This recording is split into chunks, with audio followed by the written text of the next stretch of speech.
Go for liftoff in T-minus 30. Stand by for further instructions, Minnesota Black Robe Regiment. Secondary guidance systems engaged. Minnesota Black Robe Regiment, it will be on my mark.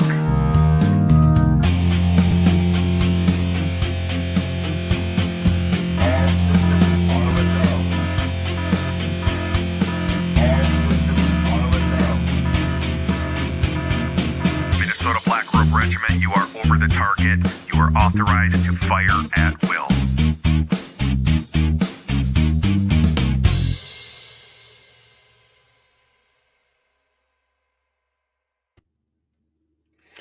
Hey, good Monday evening. Well, late Monday evening for some of you people, and early Monday evening for some, because I got people like all over the place that watch. You guys are in for a treat tonight. I got Susie Q on, and she's sitting in the wings, being forced to listen to this right now. And I know that her Sig O is prancing around half naked in a load bearing vest with spare magazines. And it was kind of sexy. So you'll have to, but so he's going to have to hear this too. So he is the face of Not a Real Libertarian podcast, and Susie is the behind the scenes coordinator, volume adjuster, chief dishwasher, and she is also the showrunner. And it is.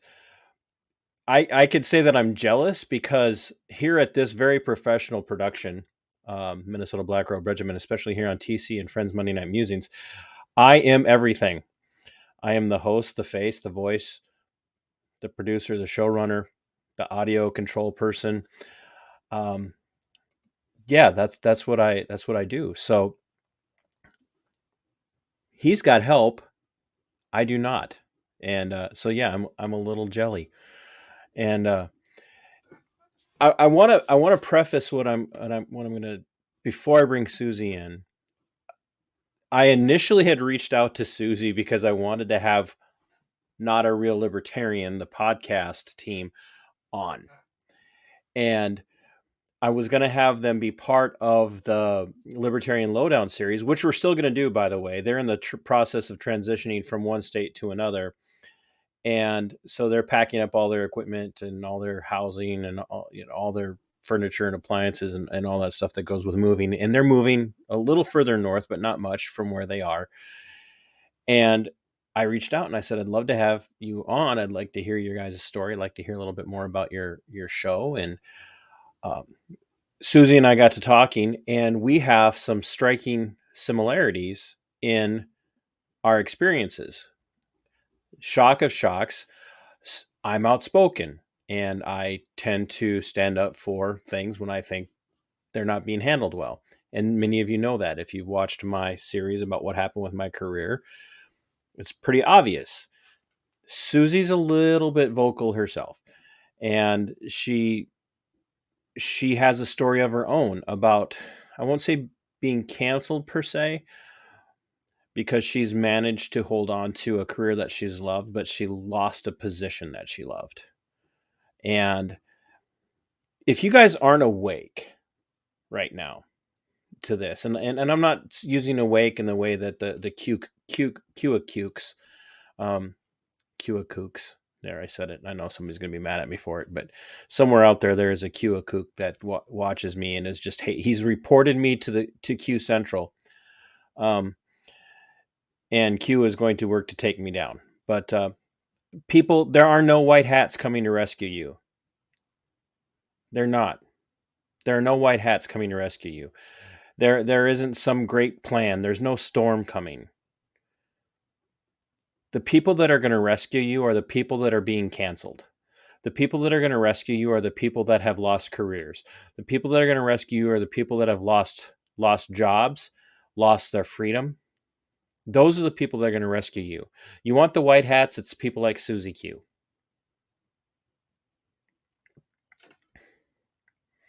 It's the people that I covered at protests in Rochester, Minnesota, nurse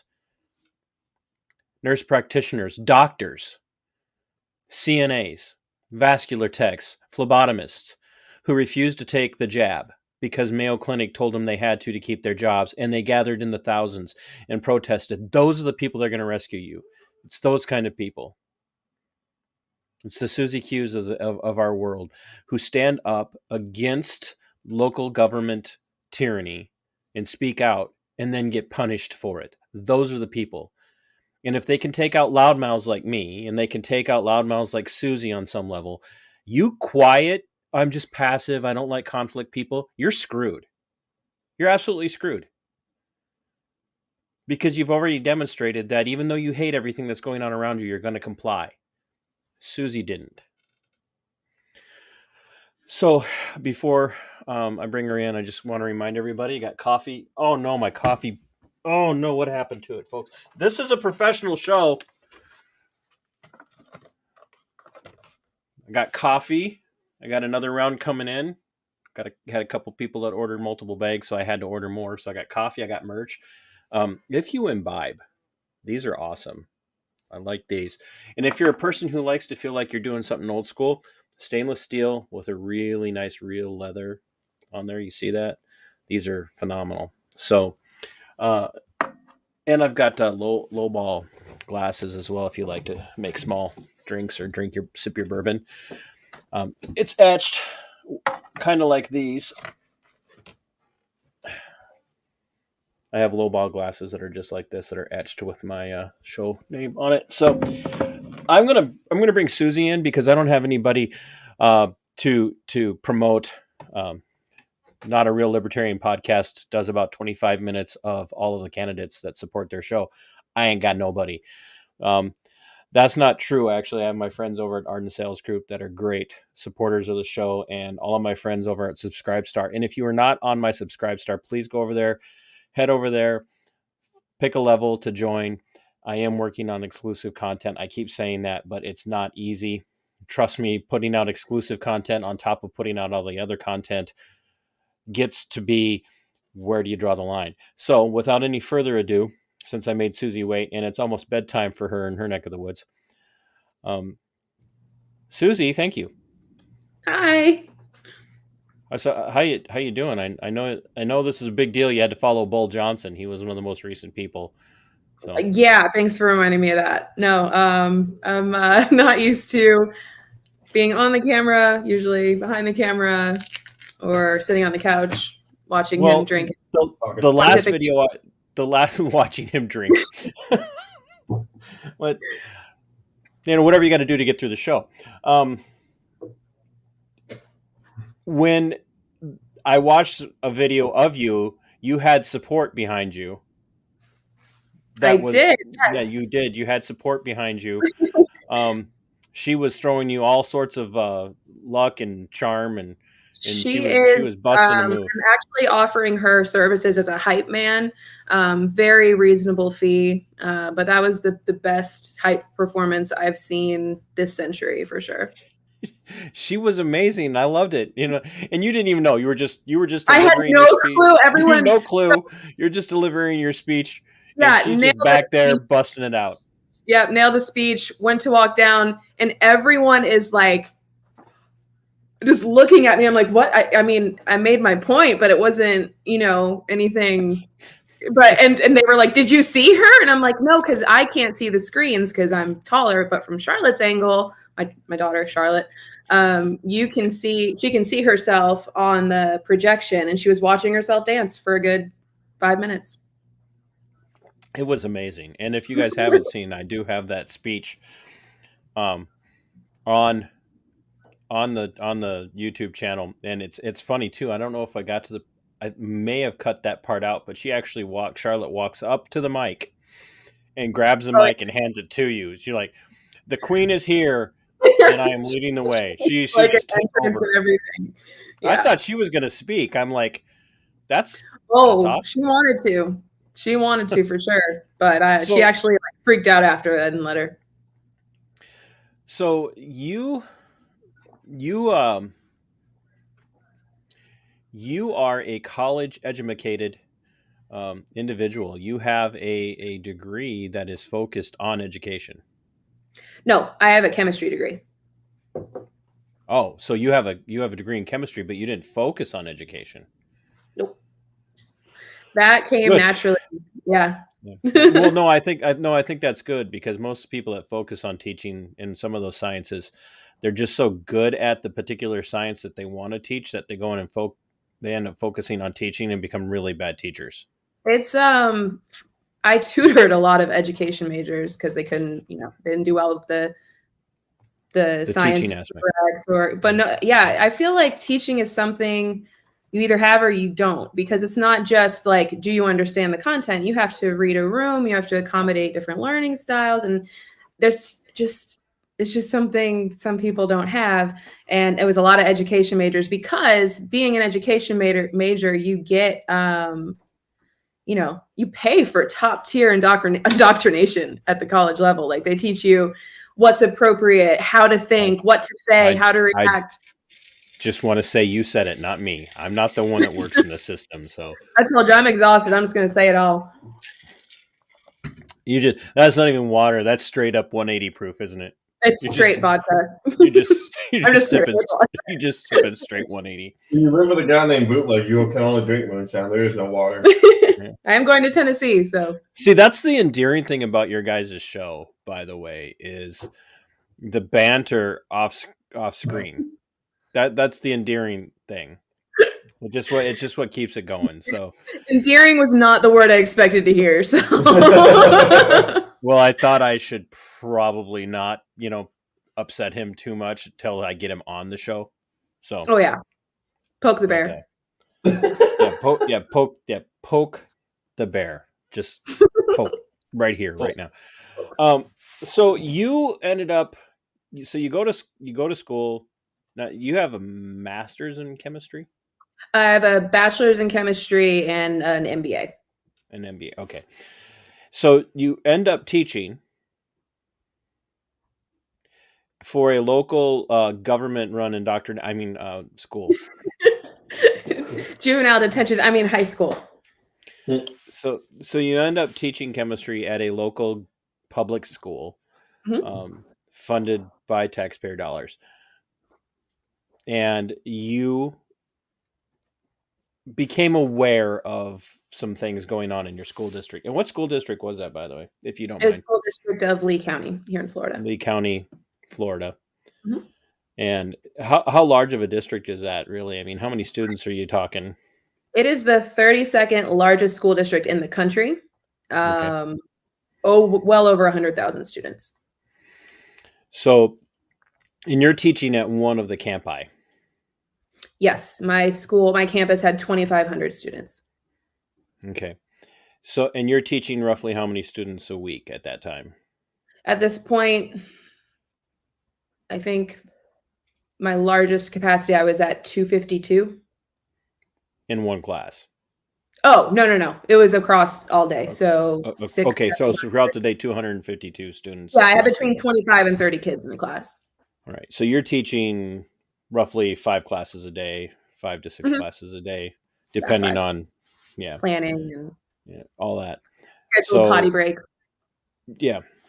And and running out for to make sure there's some sort of rescue team close by in case your class goes south. I was security for that hallway. You better believe that. I can't imagine why. So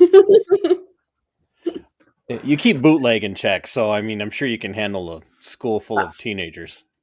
That is just on camera. Don't let it. No, was he Army?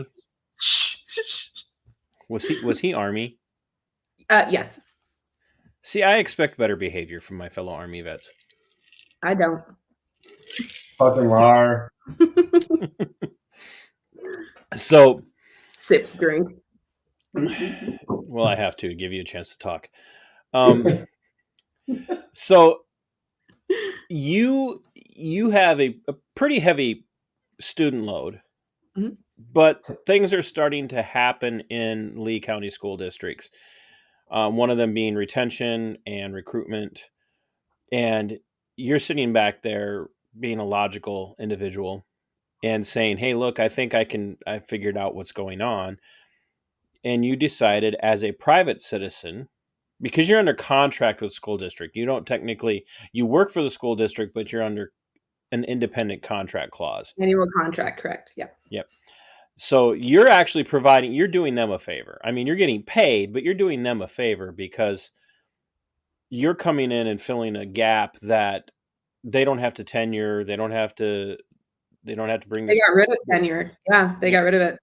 Yeah. So you're doing all of this in the sense of knowing that you will be working year to year based on contract work. Mhm. How many years did you work for them?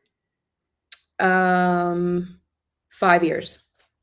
Okay, so you spent 5 years working for them. No problems. I mean, Oh no.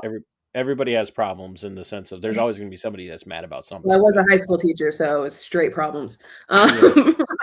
No, I had My angel would never do that. right, exactly. I had effective or highly effective professional observations every year. Okay. People, this is why Susie's story and mine are just so. There are variances, obviously, based on the line of work that we were doing. Although I was often supervising juvenile individuals too, who were behaviorally problematic.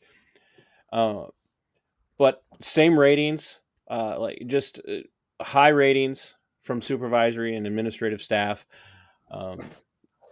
So this is why your story was so like, I really want people to hear that there's a lot more to everything that's going on than that. So you go through, you have all these really high ratings every year, you remain under contract, and year 5, 2021, Mhm. you say, I think I have an answer to these solutions. I think I have an answer to these problems. And you start to dig into it. What did you find?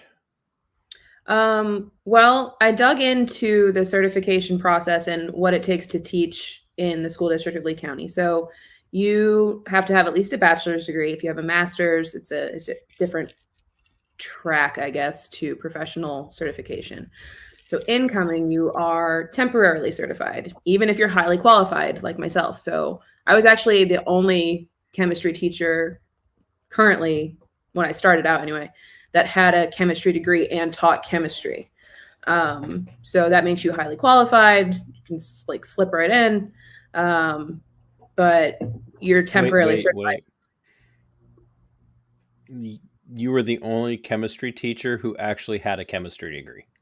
In 2015, yes, in the county, yeah. So there were biology majors in the teaching county. chemistry.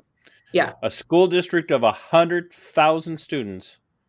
You were the only chemistry teacher teaching chemistry that had a chemistry degree. Yes. So there were biology majors teaching, environmental science teachers teaching it. And ladies and gentlemen, this is why we should disband government-run school. I don't want to downplay their performance. Like I'm sure they were fine, but I'm not. But I'm just going to say, like, the only chemistry teacher that had a chemistry degree out of a school of 100,000 students, one teacher.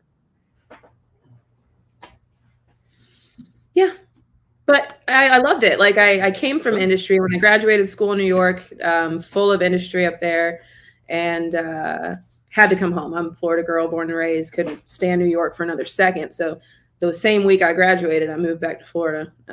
So I came here and got into a small lab for a minute and then was like, you know what? I'm qualified. I've always tutored. I taught lab. I was a TA in college and I applied for a high school. They jumped on it right away because I did have the chemistry degree. And then I found out the certification process. So coming in, I had a 3-year temporary certificate.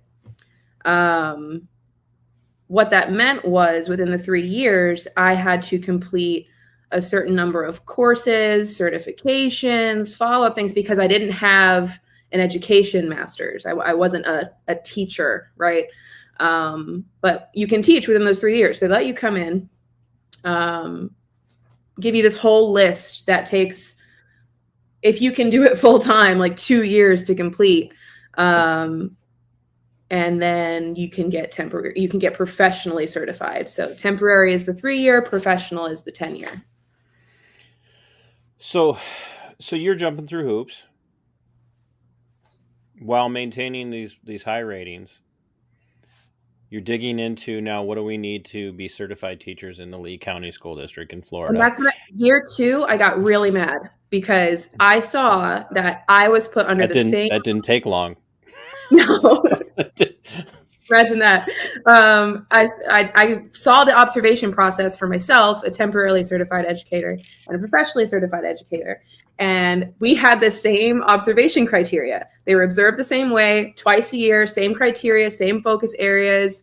They looked at our test scores and our data the same way. And I'm like, what's the fucking difference? Like, this isn't, and I don't understand. And not for nothing, I taught alongside some PhDs who were teaching in the school system, which, like, what the fuck? What's wrong with you? Pardon my friend. And somebody needs to go in and do super chat for your swearing tonight. That's just, yeah. Sorry. They people have said worse. Oh, good. She's like, free reign. They couldn't manage a classroom for shit. Like, yes, they're more qualified, right? But this is high school education, right? High school education, yes, you need to be a subject matter expert. Yes, you need to know the curriculum. You need to be comfortable expressing it, but it's so much more than that. These people are about to be thrust into the workforce, needing to know everything. Like, I got into coaching, I got into mentoring, I helped kids get their first credit card. Like, it's so much more than that at that age. And if you don't have that, you don't have that. But somehow you get to work for 10 years and I get to work for 3. So you're seeing some, should we say, loopholes or roadblocks to advancing within the school district, and some of it being just kind of based on them wanting to level of money that you've been willing to spend on your own education. There it is. And they want you to invest more money into the courses purchased by the companies contracted by the county. Right. So you can get all of these certifications if you go to these approved classes that have been foisted upon you by, for lack of better terminology, lobbyists for these corporations who are preparing these courses and teaching the courses. And this will get you certification for Lee County, but it won't guarantee you anything anywhere else. No. It's just for Lee County schools. I mean, your temporary certificate is just for the county. If you make it to professional, I believe it's for the whole state of Florida. Right, but it's still like, jump through these hoops, and these are hoops that are set up by the Lee County School District, but also set up by these private corporations, partnering with the state to make it beneficial to you if you follow all of these things. And you are starting to question some of this, like, because you guys are having retention issues. One of the highest in the country. I mean, in my county alone, there were 432 open positions in the school district. So, and I'm getting my years in. I'm looking at what's on paper, and I eventually start to see, like, what is actually required by the state versus what is required by the county.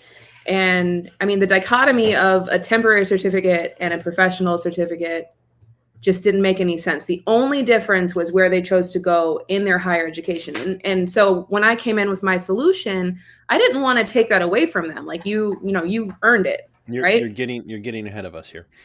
Oh, so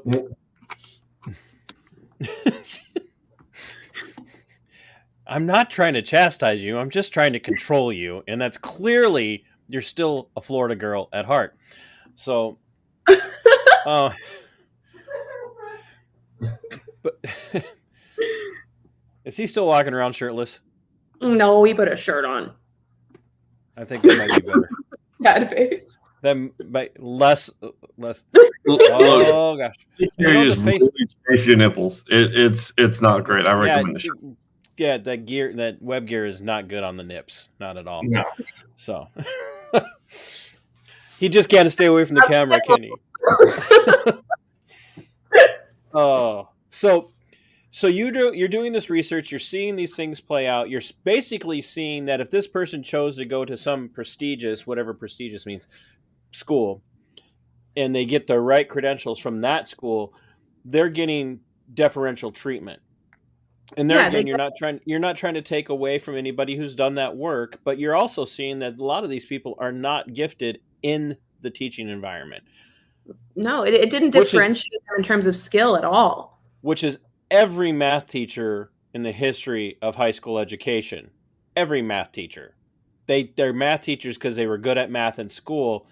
And I've insisted since day one of high school that no one who's good at math should be teaching math because they don't understand morons like me. You actually have a very good point. Very good point. You have to How be can like, you not understand how the quantum physics level problem I'm trying to explain to you in easy words doesn't work like French? So just because they have this high level of education doesn't translate to them being able to educate whatever their subject matter might be: chemistry, history, philosophy, rhetoric, writing, math, whatever. It just doesn't always translate to being a good educator. And Correct. You're seeing this play out and saying, look, there's a lot of people who are suffering from this, not the least of which are the students. 100%. And then ultimately through that are the taxpayers who are forking out more money for particular people. And you're also losing good educators because they're not getting paid based on their performance. They're getting paid maybe less than a person who sucks the hind teat on this particular. They can't teach beyond 3 years. So they come in and maybe they're rock stars, right? They're really good at what they teach. They're great with the kids. They get involved. And in doing that, to be a great educator, you don't have time to jump through all the hoops on that list they gave you. Mm-hmm. It is a second full-time job if you were to do it how they want you to. And not to mention, most of us have families. Like I have 2 kids, so I have 2 kids. I was bartending because my salary. And you want me to take a whole master's course credit load to do what? Better than that guy who doesn't have to do anything?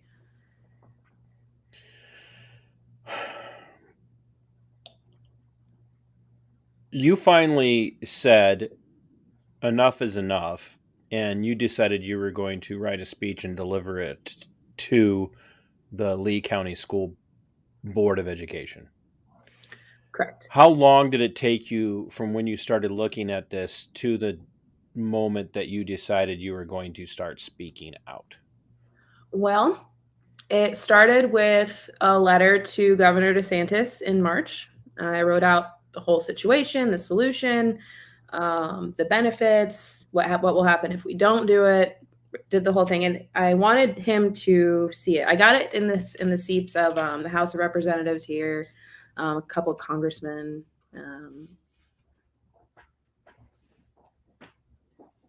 Got it in front of those people, but it was a petition online. It took off a little bit. And then when it started taking off and I actually got on the news, the local news here a couple times for it, I was like, you know what? I'm just going to go right to the source. And thanks to some of my libertarian colleagues down here, they encouraged me. And I went to the school district meeting, like my first one in, I don't know, a couple years. The first one was in March this past year rather. And I was like, this is crazy. Like I delivered the speech and Charlotte danced and now here I am, not at the school district anymore. Well, it wasn't from the dancing. The dancing was phenomenal. Like, I'm half tempted to just put it up here, and just play, turn the audio off just to play the dancing. But I mean, it's worth it. I will link the video in the description here Okay. on YouTube, because I do want people to hear your speech. Um, you move rather quickly from doing the research and making the decision to speak out. You did move rather quickly, but it wasn't an issue. I think sometimes we have this problem, especially within politics and political philosophy. We have this problem of thinking that before you can speak, you have to spend this massive amount of time thinking through all of the ramifications. And not that you didn't, Susie, don't get me wrong, I know you did, but you just have to, you got to spend all this time thinking about, well, if you do this, then this could happen, and if you do this, then that could happen, and if you don't do this, then what happens with that, and have you thought about this? You simply had a solution, and you approached it from the aspect of not being an employee of the school district, but as being a taxpayer in the state of Florida, in the school district, and said, I really think I have a solution. I think I have an answer, and I really want to share this with you. And that's what prompted you to move the way that you did, because you were concerned about the community. You were concerned about your local social infrastructure, if you will. Yeah. The students and the parents and all the other taxpayers. How were you received during the meeting? During the speech, I'm sorry. Well, yeah, during the speech and after. Well, I'd already, ruffled a few feathers that year. I had a couple well, board you members. can't just throw that out there and not explain. Well, I mean, when you're 5 years in and you start to learn where to find all the public documents, where to find what they're spending money on, who they're spending money with, when you get into diving into the website and seeing who the hell I'm actually working for. It's Soros, yeah. Isn't it? It's always Soros. It's probably.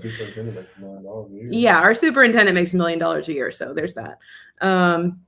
But I started. Bro. Well, yeah, it's 100,000. I started highlighting with another friend of mine who also has had problems with the school district. I started highlighting our contracting process before my whole solution thing. Like, this is what kind of got me up in arms. Like, we would put things out to bid, whether that's material contracts or what mechanic shop fixes our buses or what tires we buy, or just things like that. And some of these projects would have $80 million price tags.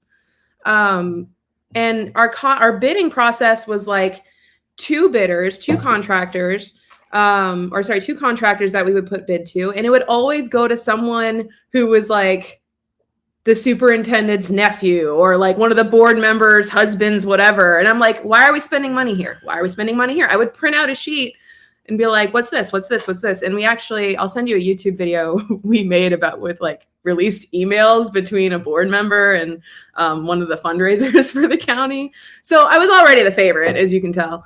And now here I come with my like solution that involves no money. I'm not going to tell you that I have no idea what you're talking about, because I have absolutely every idea what you're talking about. So yeah. So when I thought I was coming in like, this is my olive branch, right? I found a $0 solution to your teaching shortage, an easier way to retain educators. Here's what we're going to do. And when I was looking up and looking at the board and the interim superintendent, he was sitting like taking notes and nodding along the whole time. Like, he was with it. So that was really encouraging. He's a witch. Just see, there again, the thing that makes your show so endearing is the off-camera banter. He usually calls me a bitch, so I'll take it as an upgrade. Does he not know that you have the power of the sandwich? Did you hear what he called me? He called me, what was it? The company or the pro dishwasher or something like that. What'd you call the chief dishwasher? Chief dishwasher. Dishwasher in chief. Well, I gotta get on the website and change her name. Oh no! I'm never gonna get Rob Schneider now. No, Rob would love it. I mean, from what I've heard, Rob Hi, would Rob. be on This board. is Rob dishwasher. Rob will be on board with all of the joking. So, I mean, he does make movies with Adam Sandler. He has to have a highly flexible sense of humor. Flexible is a good word. That might have shot your chance of getting Rob Schneider on the show right there. Bootleg showing up at my house tomorrow. You screwed up my Rob Schneider appearance. No, he sends me to do that shit. So you have begun to rock the boat. Then you show up at a public school board meeting during the public comment section with business that is directly related to the public interest of the school, and you're speaking as a private citizen. Correct. How soon after that meeting do you start to catch flack? 2 days. And where did that come from? It came from. Well, initially, I mean, you don't like to be at this point. I really don't care. Like, well, oh, what am I gonna do? Go be a chemist again? Like, I'm here because I want to be here, right? And so I'm at school. Admin is treating me differently. They're walking into my room a lot more. So okay. So let me push on that a little bit. How much of that was you being concerned that was going to happen, and how much of that was a legitimate? They actually were. Like, was it literally noticeable, or were you just experiencing a heightened sense of distrust and paranoia?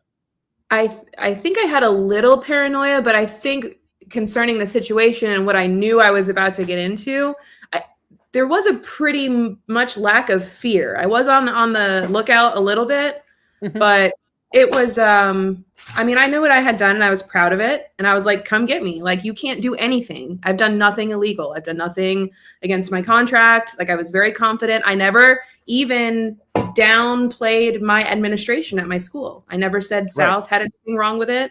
You didn't ever, in any of your public comments, you never said, as a teacher in the Lee County School Districts, I represent and I speak for. Everything you did was always done as a private citizen. Exactly. And I came with a solution, not just for my school, but for my county, the state. Like, this is, if you're going to fuck up the certification process this bad, like, here's something that costs no money. Keep your tests, keep your observations, but just don't put a time limit on these talented teachers. Like, these teachers are performing. If you're observing them every year, if you're giving them evaluations, if they're passing those evaluations, if their students are happy, if their parents are happy, if they're checking all these boxes, that you have the same boxes for professionally certified teachers to check, why the fuck do they have to get certified every 3 years? Why do they have to jump through all these hoops? You sure that's not vodka you're drinking? We promise I mean, deliver you are definitely a bold Florida woman if you're drinking vodka straight. I'll give you that. But anyway, I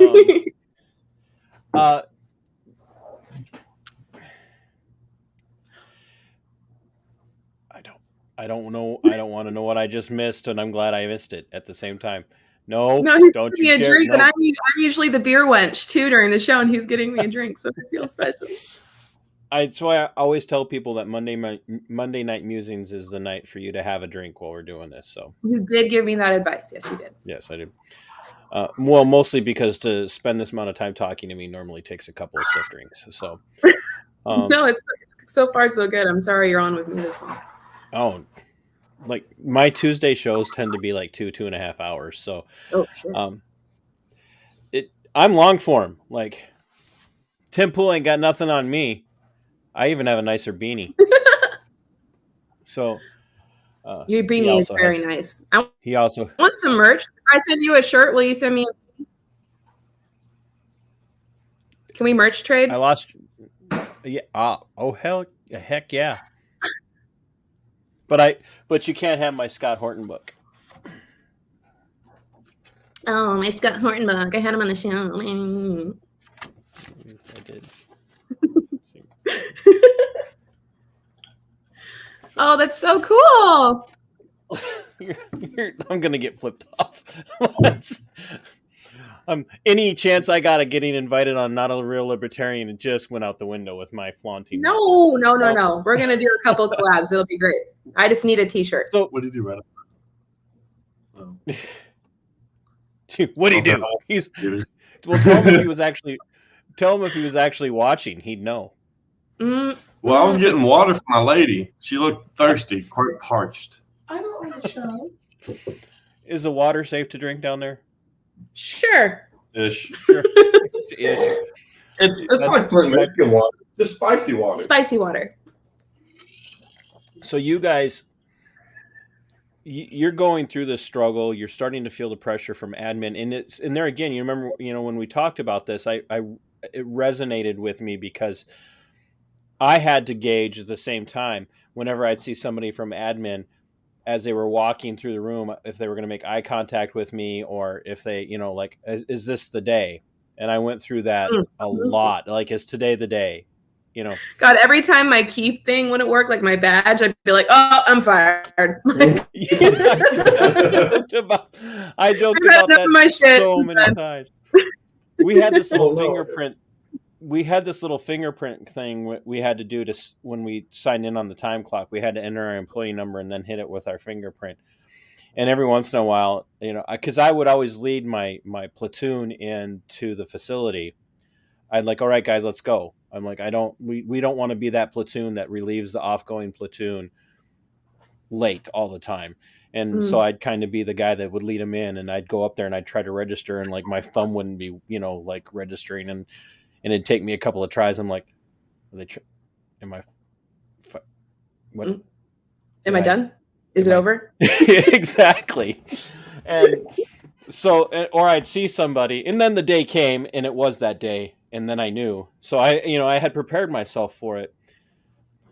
Like, I went so far as to even write an email saying, just so you know, I have been threatened by Antifa that they're going to come find my house. And, I live 2.5 hours outside of the Twin Cities, so Antifa would get lost about 5 minutes on the bus. So, True. But, Mom doesn't carpool that far. what did he say? Mom doesn't carpool that far. Soros is not spending money on a bus to my neck of the woods. But Mom, we gotta go right to this guy's house. My mom will drop us off if yours can pick us up. Within 2 blocks. So, I mean, I even sent the email and said, I just want you guys to know that, they and my sergeant says, I don't know if that was a good idea. I said, well, better that I be ahead of it than have all of a sudden you guys get a bunch of emails, or phone calls, because that happened to a friend of mine here, that Antifa was inundating his employer with upwards of 150 phone calls and emails a day, harassing his employer to the point where his employer finally said, we can't have it anymore. And this is and it was a conservative company.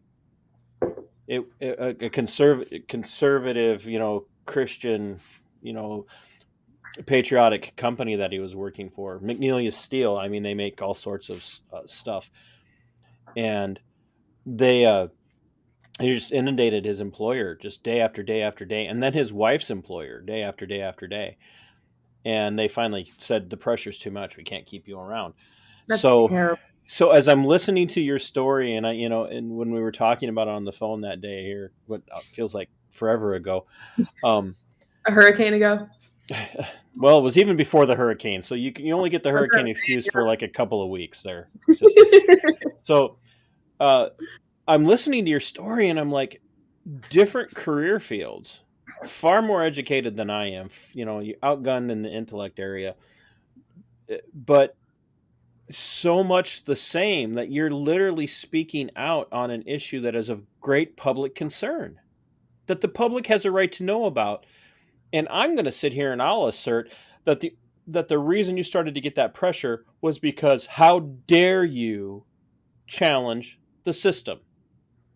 Don't you know you're part of the system? How dare you challenge it? And that's why, and for those of you that are tuning in and out and whatnot, go back and rewatch this and hear all of this. You have got to wake the hell up. If they can come for the vocal people, there's nothing's going to stop them from coming for you if you sit there silently. And just to interject there, this is like you just said, it's a cross industry thing. The system has different faces no matter what industry you're in.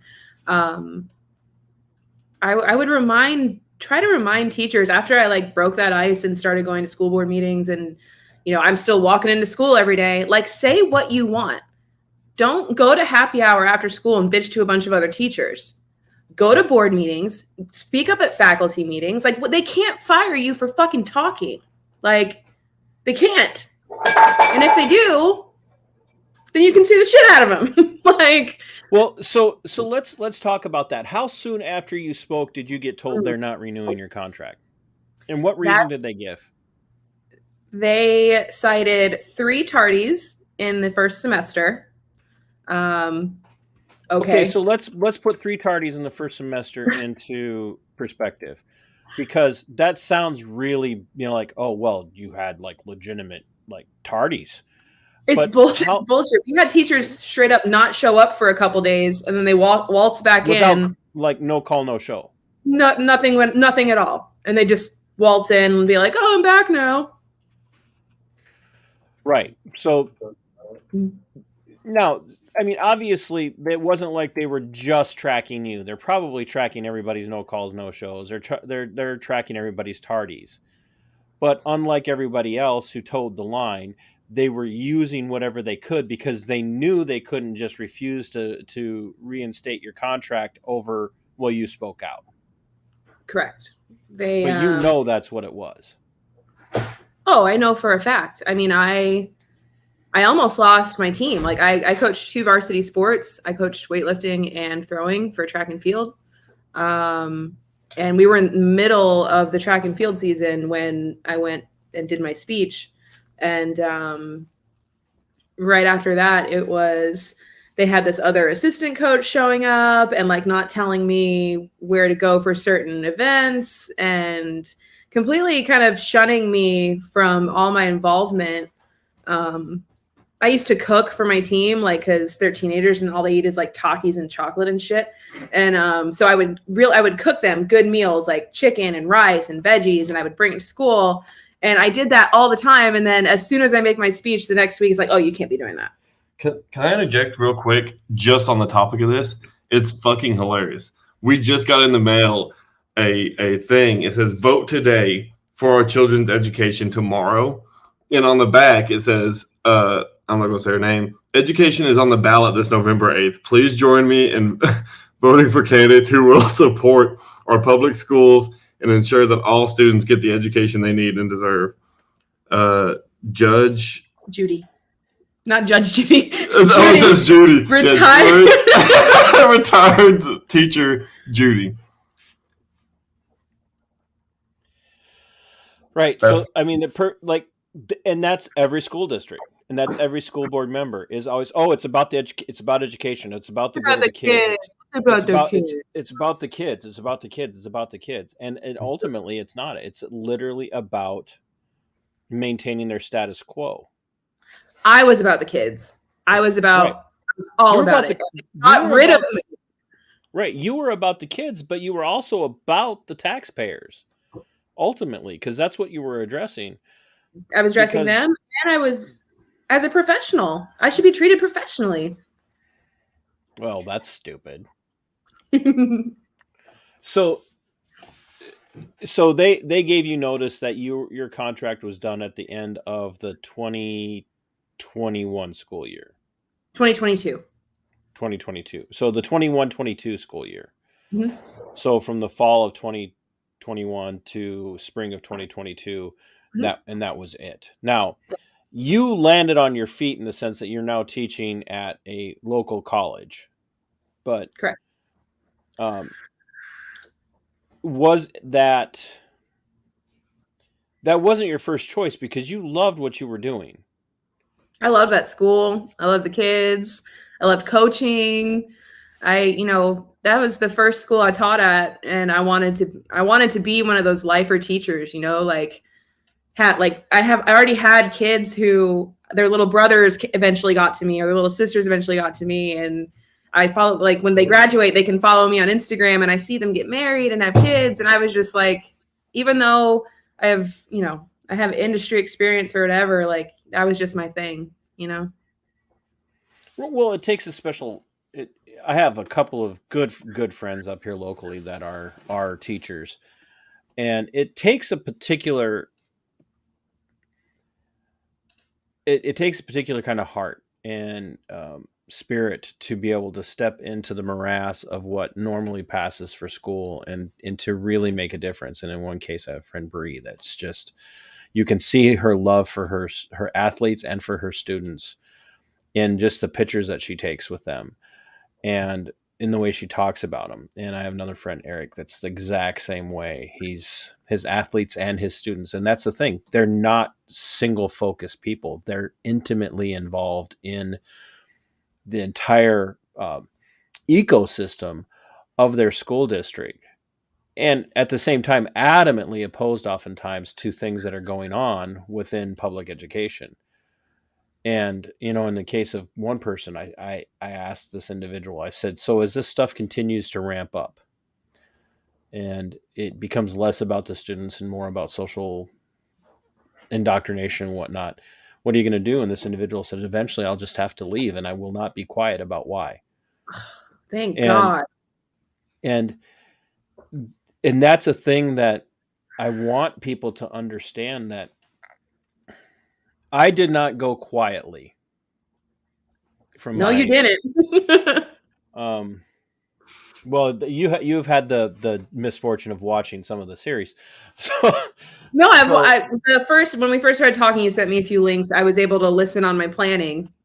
Not to every single one, but I heard especially where you and I fell in line with how we did it. Like you were very diplomatic the whole time, just very logical until like the end. Well, hey, you can only take when you know it's over though. Like, what do you have to lose? Right. Right. Diplomacy They're going to take it just a year and a month ago. Diplomacy went straight out the window, and the gloves have continued to remain off in the interim. I love it. I'm sorry. I know it's really hard, but I'm really proud of you. Oh, well, I appreciate that, but I'm looking at people like you who are actually making a difference. You're making a difference. No, you were though. I mean, because you had students that were coming up to you and saying, you taught my brother, you coached my brother, or you coached my sister, or whatever. And you were making a difference. And even the parents who don't know you don't know what they're missing, because those students are missing that. And that's the thing that really kind of, pisses me off about the way our system, the regimists, work. And everybody, like I have a series, defining good cop series, and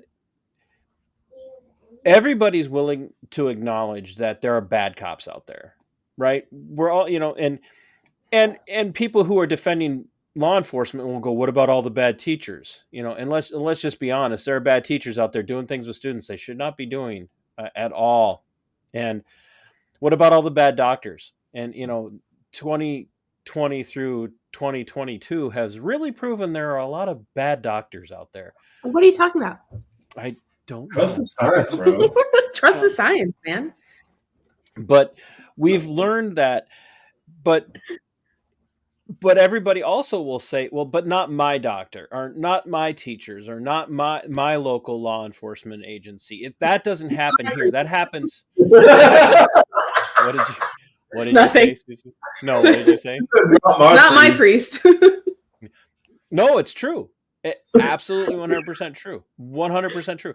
I did a video, or I did a Monday Night Musings several months ago with a couple whose daughter was groomed for 2 years and then whisked away on the morning of her 18th birthday by a church. Makes me murder. And that's not just a judgment on Christianity, coming from a Christian perspective. It's just a reality. We have to acknowledge these things, but we have to acknowledge. Yeah, you have to acknowledge it in law enforcement. You have to acknowledge it in the education industry. You have to acknowledge it in the medical industry, in the military industrial complex industry.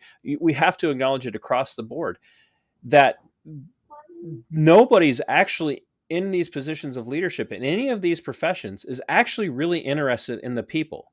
They're only interested in maintaining the status quo and maintaining the power, and not just maintaining the power, but bringing more power into the system. And once somebody like Susie stands up and speaks out, the full power of the system is going to be brought to bear on them, and we will use anything that we can to legitimize the targeting of Susie, like 3 tardies. But they didn't stop at 3 tardies, didn't they? Try and do something, heap something else up on that. There was that. I had to. When was it? I mean, they were pretty legitimate tardies too. It wasn't like it was like, oh, I just didn't get out of bed on time. No, it was like childcare related. And one time I had to bring my daughter to school. Her Which would have been entertaining as all heck, by the way. So like, I saw her at a school. Yeah, and that's the thing. I had done that before, like years ago, but it was this year that it was a problem, right? And not only that, like the guidance counselors and everyone in the admin office, they always have their kids on campus. And so like if I have an emergency and it happens one time, you're not going to renew my contract, even though I've done it like years before, several times. Cute. So what did you even fight?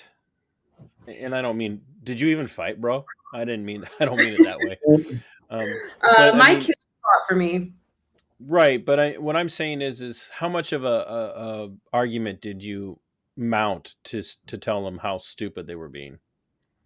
At that point, it was pretty late in the school year. I knew what I was up against. I'm up against a $2 billion a year school district. I just want you to say that one more time. $2 billion annual budget school district. Yeah. And I just, I said my piece. I was like, is this related? I did ask. I said, is this related to my school board activity? And they were like, of course they were like, oh yeah, we have to be honest with you. It's completely related to that. We just cannot have you working for us. I mean, they were honest, right? They said it up front. They didn't spin it in any particular. Yeah, they're like, yep, nailed it. You got us. No, they go, no, we perfectly endorsed your freedom of speech.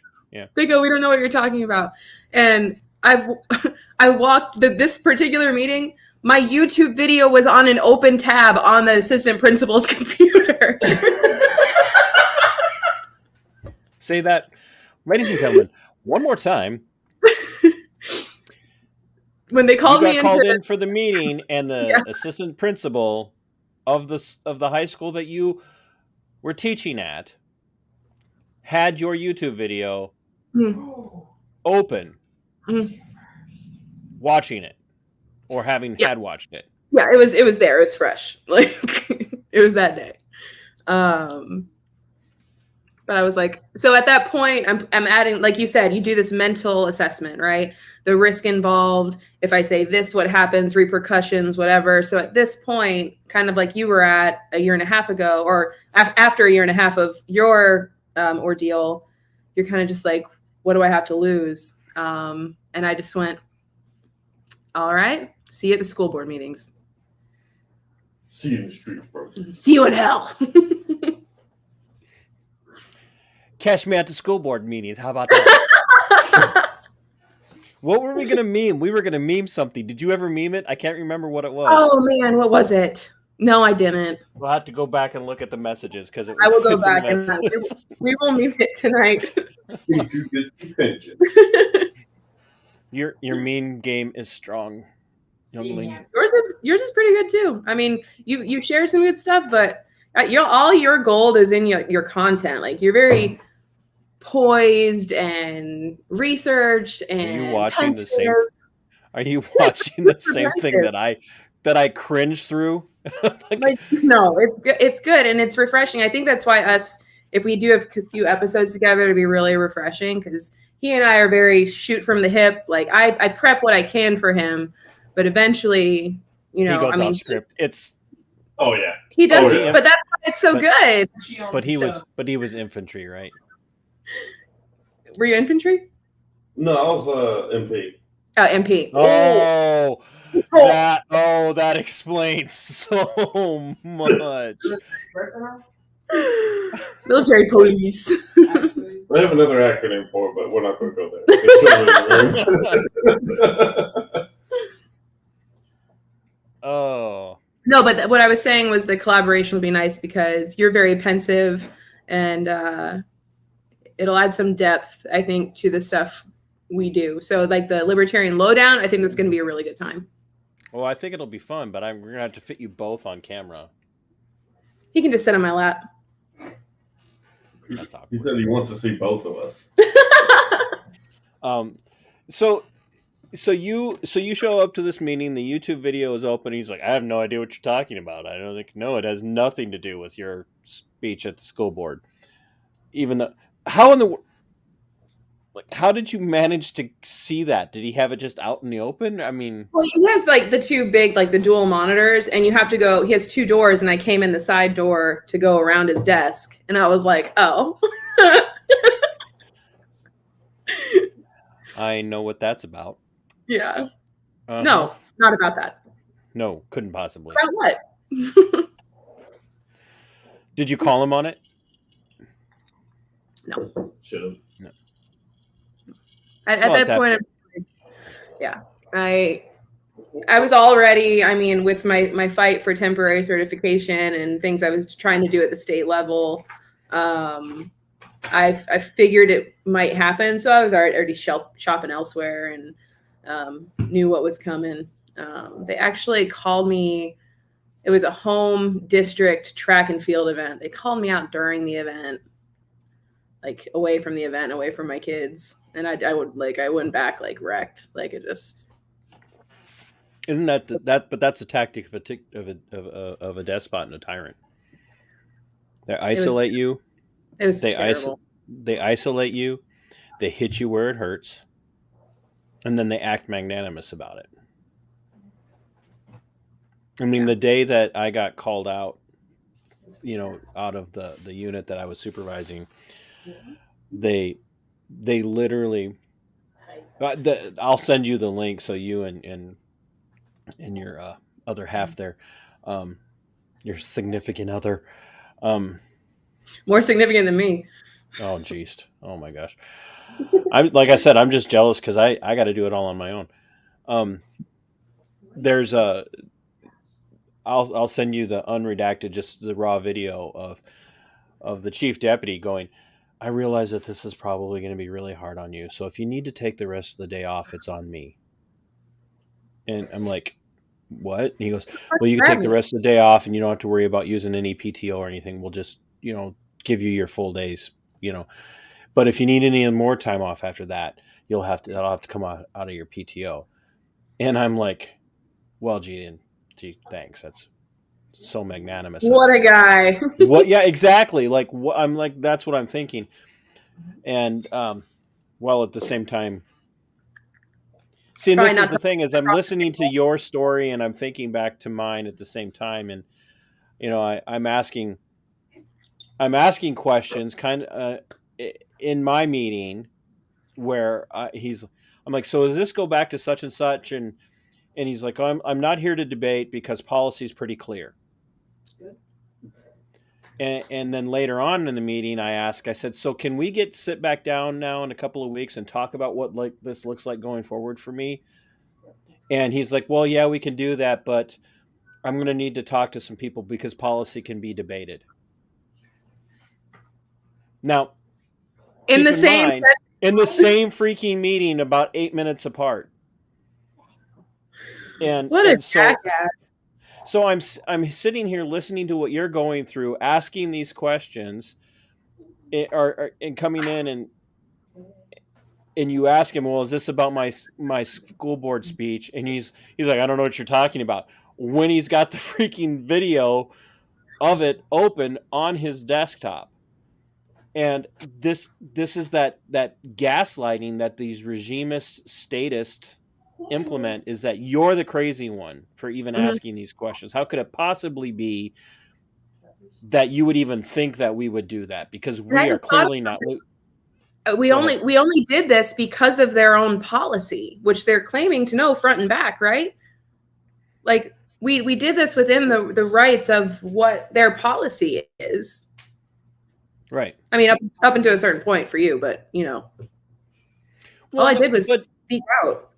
Right, which you're like, and that's the thing when you get somebody like you or me, when you awaken that monster, so to speak, they don't go quietly. They may be reserved to a degree for a time, but you can't. That's a reason why they have to make examples out of people like Susie Q. And honestly, that's what it is. You were picked to be the first to the guillotine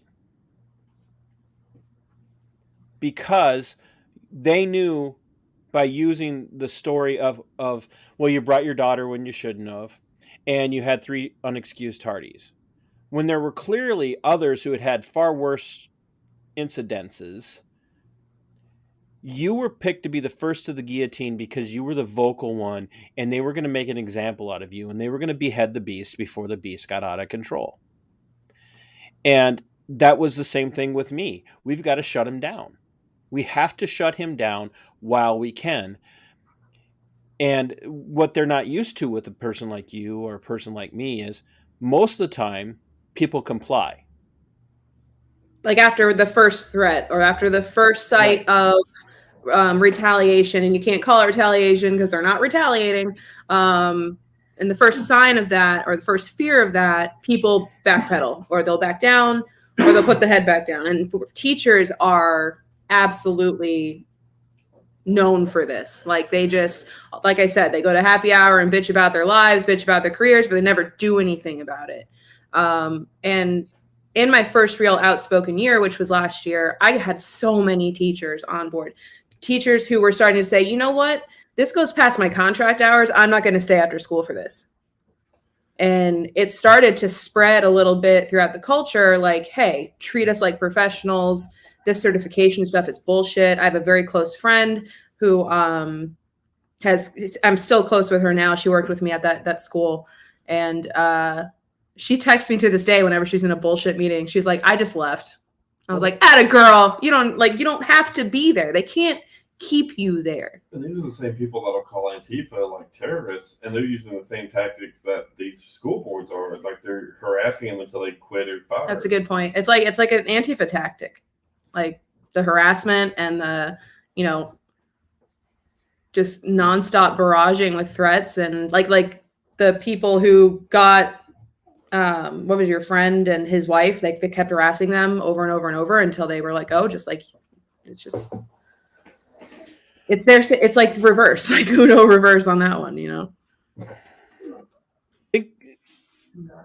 Well, I'll question, not question, but I'll push back on something. A lot of these same people in like the school districts or the sheriff's office or wherever it might be, they won't go so far as to call Antifa terrorists because that would cause them problems. They won't go so they won't talk about it. They won't call out BLM for its clear criminal. I mean, like all we have to do is look at what they've done, since their inception. And what's scam. It's a scam. But they won't call it out because that'll rock the boat and it'll make them uncomfortable. So they'll call out the vocal people, such as yourself. And well, I'm thinking more of people like you and others. They'll call you guys out and they'll target you and they'll make examples of you because they don't want the public embarrassment of having someone who's that outspoken. And a lot of people will back down, like you said, at the first sign of trouble, discomfort, a rocky boat ride, without doing any of the research. For me, I immediately launched into researching all of the case law and precedent, court precedents. And guess when I was doing that? I was doing it on their time. You're going to discipline me. I'm going to research all of this stuff while I'm working. There you go. So I was working, and when I had downtime, I was researching things like the conic test. And I would not allow that that to die. I stayed on top of it, and I was getting, like you were, I was getting fellow deputies were coming up to me saying, I can't believe what's going on. I can't believe that we're seeing happening in law enforcement. I can't believe what we're seeing happening in even here. And they have to get rid of that. They have to get rid of those people, because if they don't get rid of those people, they lose control. And that's exactly why they came after you, Susie. I'd do it again. Well, okay, so how is it different for you now that you're teaching at a college level? Is it the same environment, or do you have more freedom to just be who you are?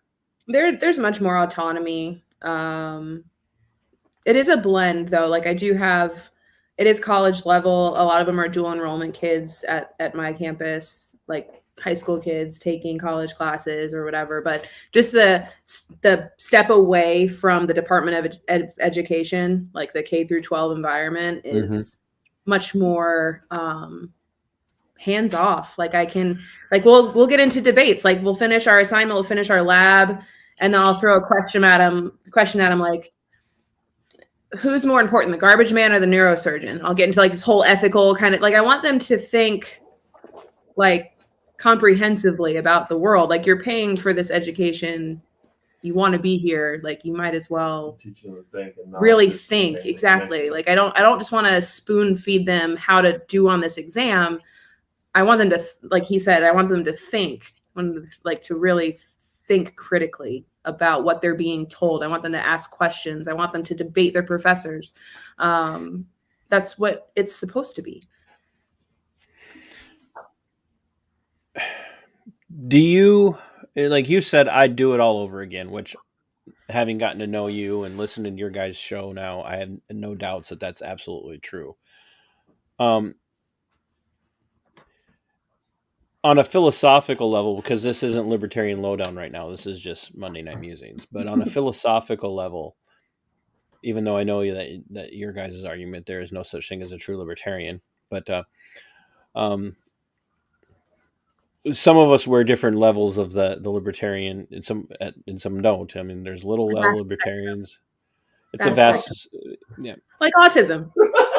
It kind of correlates. Well, and we're canceled.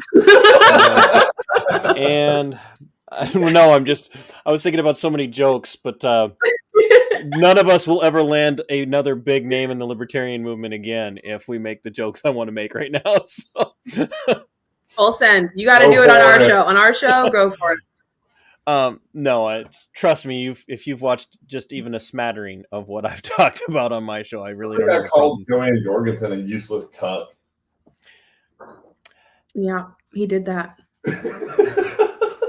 our presidential candidate. Pulitzer shit. Pulitzer Prize shit. Just he needs to be drinking another beer. No, do not drink another beer. No. You said put something in that mouth. Hush up. I got you. I completely lost my train of thought. No, you were saying that you would do it all over again, and I believe that. But bringing the libertarian philosophy, not just, I'm a libertarian, but just a philosophical perspective of small government, decentralized government, having taught in a government school system. Do you believe that the best option going forward is a complete dismantling of government-run education? Yeah, I think the Department of Education should not exist. What about at the state level? Well, I'm very pragmatic. I'm very stepwise in my approach to things. Ultimately, I've said this, I mean, we have a shirt with it on the show. Libertarianism is anarchy loop in my mind. Like, it's an introduction to the ideas of a lack of a state, right?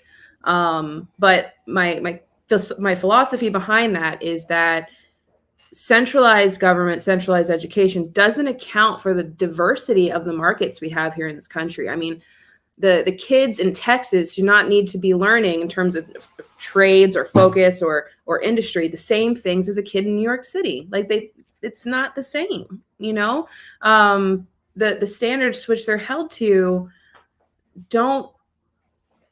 There's too many variables to set a single bar for the student body of our country. So I think the dismantling of the Department of Education would be a beautiful first step. If we get that to the state level, then, you know, that's a great start. But ultimately, I would like to see it very community-based. I mean, my county alone is massive. We've got Fort Myers, Cape Coral, Lehigh Acres, Estero, 4 different towns. Sorry, You were doing all right, and then you started naming other towns I'd never heard of. So yeah, my kids gave me a note. I don't know what it says. This podcast is sponsored by. No, don't put that up there. I am not sponsored by them. Yeah. No, they're not. No, they're not. This podcast is sponsored by Raid Shadow Legends. Insert logo here, free to play sometimes. I love it. I'm keeping it in. It's okay. It's on the back, baby. Sorry, he drew on her picture. So. Oh. But what I was saying is, picture. Who's gonna stop me? The guy with the guns. That's that. But yeah, I just think this level of centralization has done nothing. Even in your size, it's done nothing. In a school district your size, it's way too centralized to be effective. 100%. You can't have 100,000 students in a school district and think that they're all getting the education that they should be getting based on where they're at and what their interests are. No. And or say, I mean, we're still in the fact that we do get funding, right? The funding isn't allocated properly. Why is our superintendent making $1 million a year and the kids are eating gray meat? Like, what the fuck is going on here? Seriously. Did you say gray meat? Gray. I think it's meat. Like meat ? Is on the box. And you know, strangely enough, I can actually imagine that it actually is a question. Like I was tempted to look at some under a microscope, but you know, our principals and our school board members are clearing $80,000, $90,000, $100,000 a year. Wait, how much do the school board members make? School board members, depending on how long they've been here, because they still have tenure, anywhere from 65 to 150. The starting pay for a school board member in Lee County, Florida, is $65,000 a year. I haven't checked that number in about 2 years, but you can look it up. So okay, let's say it's gone up, but let's just go with 2 years. $65K. How much were you making? Not in a classroom. Not like basically just going to meetings and going. Nope, you were way off. It's $130,000. Oh, I'm sorry. It's $130,000. Wait, no. That can't be starting pay for a school board member. After the market rates increase, the base salaries jumped to a range of $128,038 to $177,724. So $128,000 to $178,000. So starts at 128, and then based on however long you've been there, it goes up. $128,000 a year. The entry level first year contract for an educator is $47,000.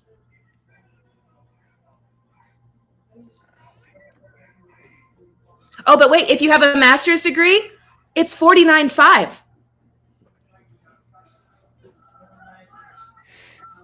So the elected servant who's not doing anything ultimately to educate is merely rubber stamping whatever the superintendent says needs to be rubber stamped. And let's just be honest. You know, like I've got a school district here in the area that I've done. I've got a whole series of stuff on school districts that I've done. And one of them where two of the school board members actually stood up to the superintendent and stood up to the school board chair and the totality of the school board themselves. But for the most part, No one ever questions what the superintendent says they need. The I've school seen board it. dictates to the school board chair, or the superintendent dictates to the school board chair how Yeah. things are going to happen, and then everybody's expected to fall in line. In these bigger areas like the Lee County School District, no one gets out of line.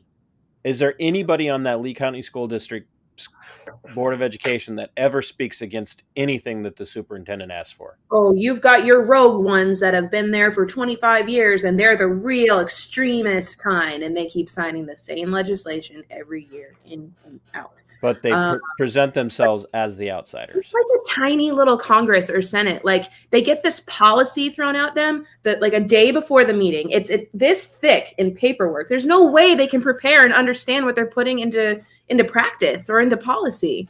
It's like a tiny actual political election. It's like a popularity contest, the way they campaign and everything.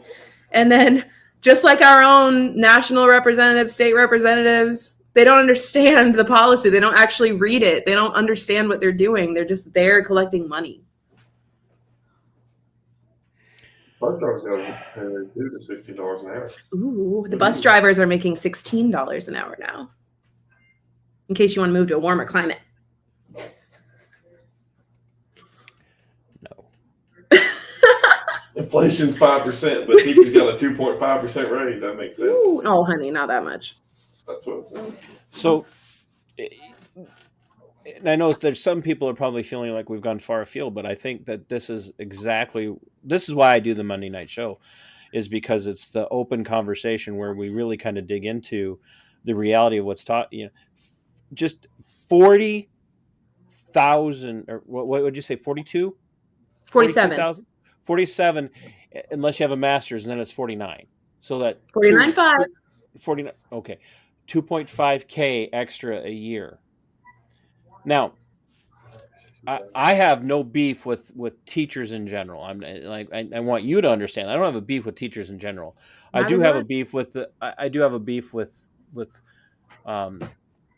education unions, because they very rarely ever actually represent the totality of the people that they're in the union. And they do always push a leftist agenda, for sure. But nobody on a school board should be making $128,000 to $170,000. Do you know what I could do for $128,000 a year? I would do terrible things for $128,000 a year. I have done terrible. No. I'd stab Joe Biden in the eye for $20. Sorry. That's really, I would actually pay that. On my bar. So I mean, it's just the reality of what, like, because what expertise do they bring? They don't have to prove any credentials to be on the school board. They just have to live in the district and have enough people vote for them and say the right things. It is a perversion when they send out fucking postcards like this. Like, it's about the kids. It's about your fucking retirement fund, bro. Like, shut up. Well, I mean, just think if you took that money and you just pocketed it and you had a full-time job on top of it. Oh, several of them do. One of them's an attorney. So, I mean, $128,000 is pocket change to that individual, I would imagine, then. It's a joke. I'm going to send some of the spreadsheets from the website and some of the projects and the budgets they have for this shit. It's disgusting. Will you ever go back to teaching in the public sector again, outside of teaching at a college level? No. You just had enough? I mean, you're as much as you love educating like that, you won't ever teach in a public sector again like that. I really hate saying that, but I can't go back. Would you teach at a private level? I teach at a private school. Absolutely. My God, my dream is to open one. I mean, we're getting some property in Tennessee, and once it's built up, and I'd love to have like a community school, and, you know, it'd be private and you'd pay a tuition, and sure as shit, I'll make more than any public school teacher, and it'll be education. It'll just be about chemistry, because that's what you know. I'm gonna make a little army of bomb builders and sharpshooters. Range days back on the menu, boys. Are you running into people now almost a year removed from all of this that are asking you where'd you go, what happened? I mean, I know you said your students fought for you, Yeah. but Um, the yeah, thing I that see. we've learned, whether it be, because we never refer to that virus that, they tried to paint as being this really deadly pandemic thing. We never refer to the virus by its name on my channel. We always call it the coof, because COOF, because if you call it the coof, the algorithm doesn't pick up on it. And Can we call it Kofefe? that's Carrie. And if you call it Kofefe, then you're going to infringe on Carrie Smith's show. Damn. Yeah. She has Kofefe break on her show every week. So we call it the coof, and whether it be the coof and people who suffered either directly as a result of the lockdowns and the shutdowns and the business shutdowns, or people who stood up against them, what we're learning is none of this stuff goes away. And what did he drop? His damn mind. Go ahead. Sorry. So what's this fight look like going forward for you? Because of everything going on personally in my life, I did take a break from going to school board meetings. I do want to get back into that. I feel like I'm even more powerful now and free to speak now that I don't work there. I'd love to get back into school board meetings, pulling out their public records, showing people where to find their public records. That's a big thing because, yes, it's all public record, but they never put out, okay, you can find it here, or you can go here and see what we're doing with this. They never say that. It's just available, So I want to, even if I waste a whole public speech about the different links and bringing up different things to show people, this is where you can find information. This is what they voted on this to do with this amount of money. Like I want to get back into that. Do you think the people of Lee County School District really know that the lowest paid person on the school board is making $128,000 a year? Do you think they really know that? It's one thing for us to sit here and say it's all public information. Like all the teachers, I know I can see the wheels turning from here. All the teachers, like my salary, if anybody wanted to know how much I was making when I left the sheriff's office, and there again, you weren't forced out. They just didn't renew your contract. Correct. I was never fired.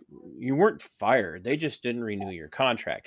I wasn't fired, but it just came down to the point of how many years did I want to get drugged through the mud, because that's what they would have done. They would have drugged my name and my reputation through the mud. And I mean, literally, and you've watched, I don't know how much your Sigo there has watched, but I mean, I didn't even get everything that I demanded, and I'm still working on getting it all. But I mean, this is my personnel file. Oh shit! From my time. This is my personnel file, and I did request all of it, but the first 40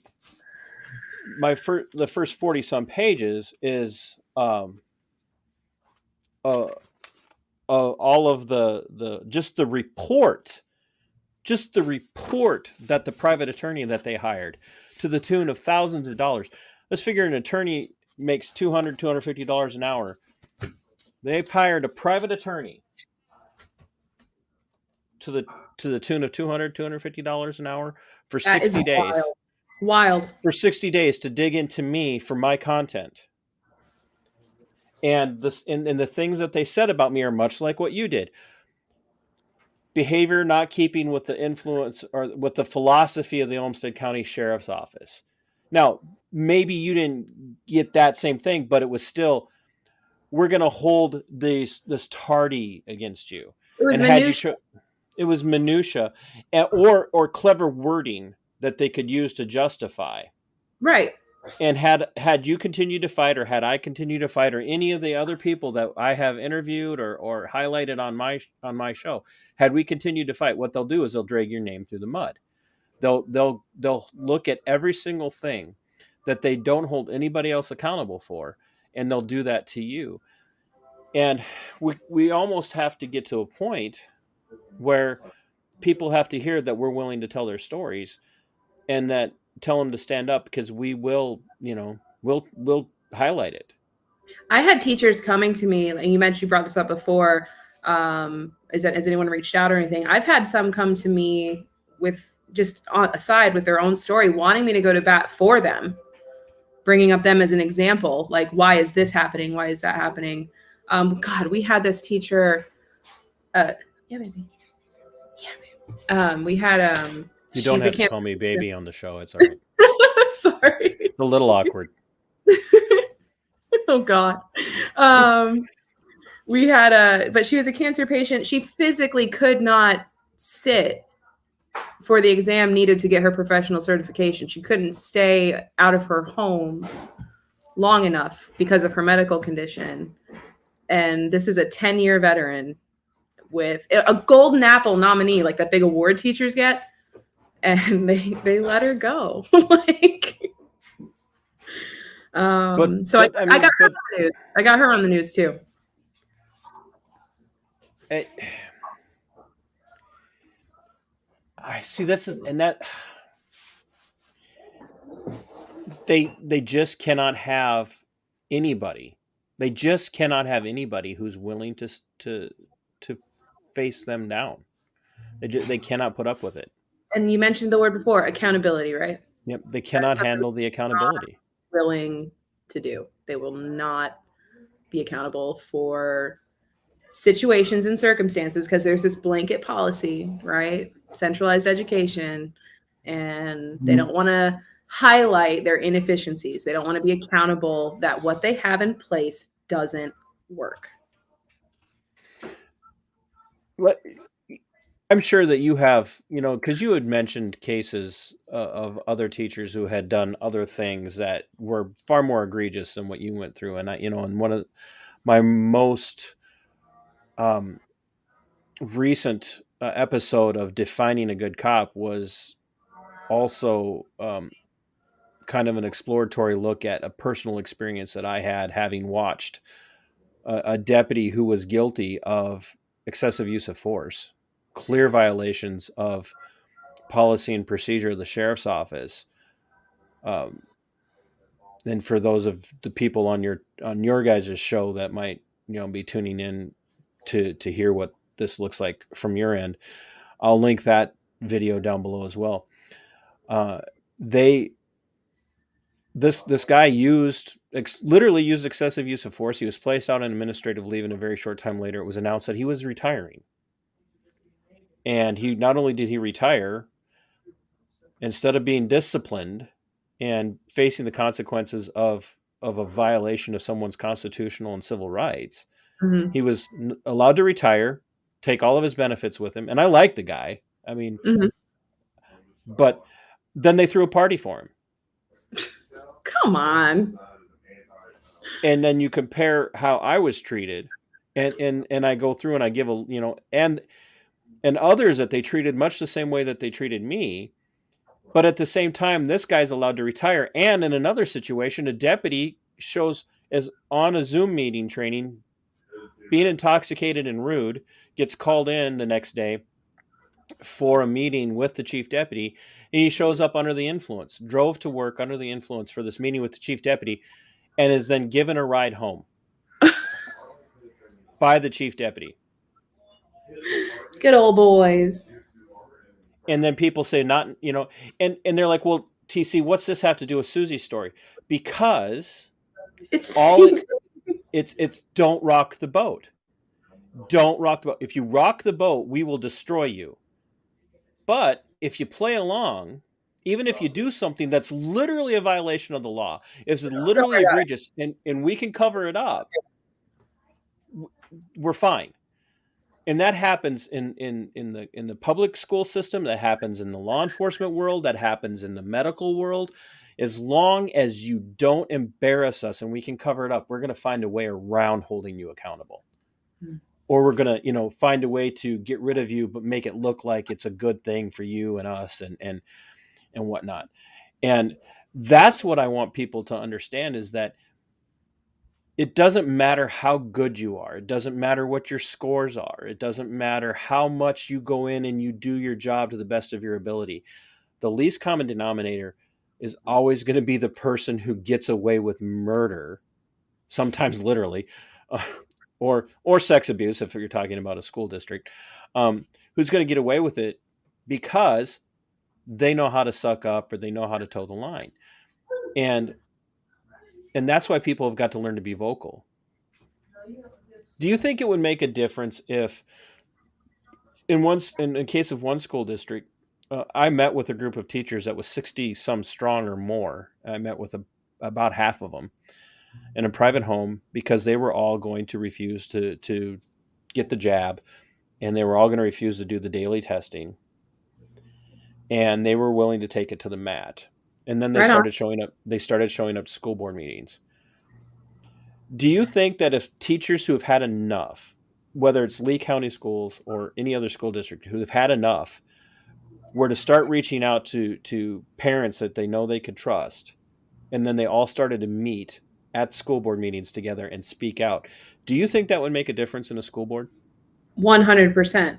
And back in the day, that's what school board meetings were when they weren't these massive institutions with billions of dollars, right? That's what they were designed to do, to give a direct conduit between the families and the schools. That's what they were designed to do. It has become, it's to the point, I mean, the school board meetings now, you have the time limit, but they will turn your mic off. You can't interact with the school board members. You can say your piece, but there's no Q&A. There's no interaction. Mm-hmm. You just go up there, say your piece. Can't name names. Can't Nope. badmouth anyone, whatever that means. You can't even, the members in the audience, the constituents rather, the people in that community can't even applaud or do anything like that, or you will be removed. Yeah. So I think that if, like you said, not only do you need teachers willing to speak on the students and the family's behalf and for their profession. As private citizens. Right. If you have those teachers that have good relationships with the parents of the students and even the older students, it would be a pretty powerful shift, I think, rather quickly. I have a couple students who were trying to go to school board meetings and were turned away at the door. Students? Yeah. What? Why? They weren't having a meeting that day. That's what they were told at the door, even though there was one on the calendar. So students aren't being allowed to go and take part in the public accountability process, to be part of the redress of grievances. And this is the thing, like the policy. Yeah. This is the thing that I've been trying to get people to understand, and what I appreciate hearing you say as an insider in the education system is, it takes involvement, and it does. And the big thing that I wish people would realize is that within education, especially, that the COOF has really kind of drove people home, their kids home. And I know Florida didn't shut down nearly as long as Minnesota did, but I know that there was a lot of remote learning, and the school districts were able to kind of handle it however they chose. And we saw people all across the United States become aware of what was really going on in their schools, and they got involved until they got their way. And then when they got their way, and all of a sudden the kids could go back to the school in-person learning, and they didn't have to wear masks anymore, then everybody kind of disconnected, which is a problem. And to hear a former teacher say, look, I'm going to stay involved, and I want other people to get involved. That's what it takes. We don't have to go in and be disruptive in the sense of making threats. We should never know. We should be non-aggressionist. We should not be the initiators of aggression. But there is a conversation. That's all. But there's also a place for disruption in the sense of 50 of us are showing up, and we're not leaving until we're heard.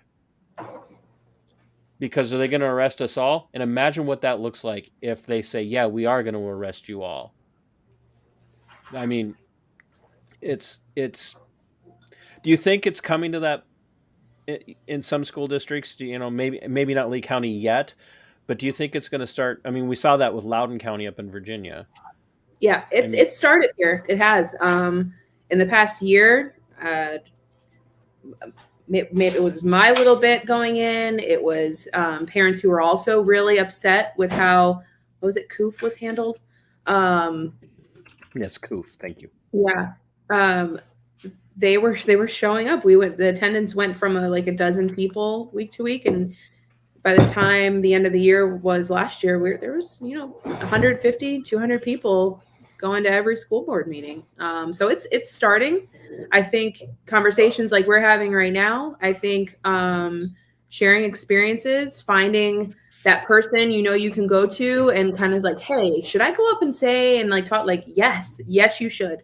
Go communicate, go be heard, guarantee someone feels the same way you do, and go say it. And sure as shit, like after my speech, my proposal got put on the ballot for policy for next year. It did. Isn't that ironic? Isn't that something? Like, oh wow, there's no dollars involved. It's actually logical. I mean, her daughter's an amazing dancer. Like, I mean, let's just chalk it all up to got put on the budget proposal or the ballot proposal because your daughter is an amazing it'll dancer. be Charlie's bill or whatever they call it. I mean, to be fair, I mean, that's Footloose bill. like, okay, yeah, we cannot go without watching it. So bear with me here. Oh, is it happening? I haven't seen it in a little bit since I sent it to you, really.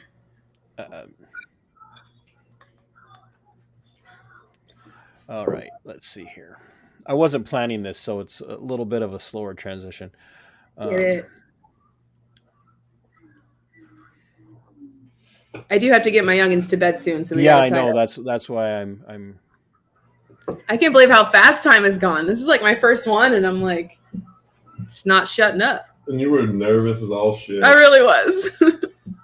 Like she posted, "Don't be nervous," and I'm like, well, and she told me she was going to be nervous, and I said, "Have you seen the crap show that my show is?" I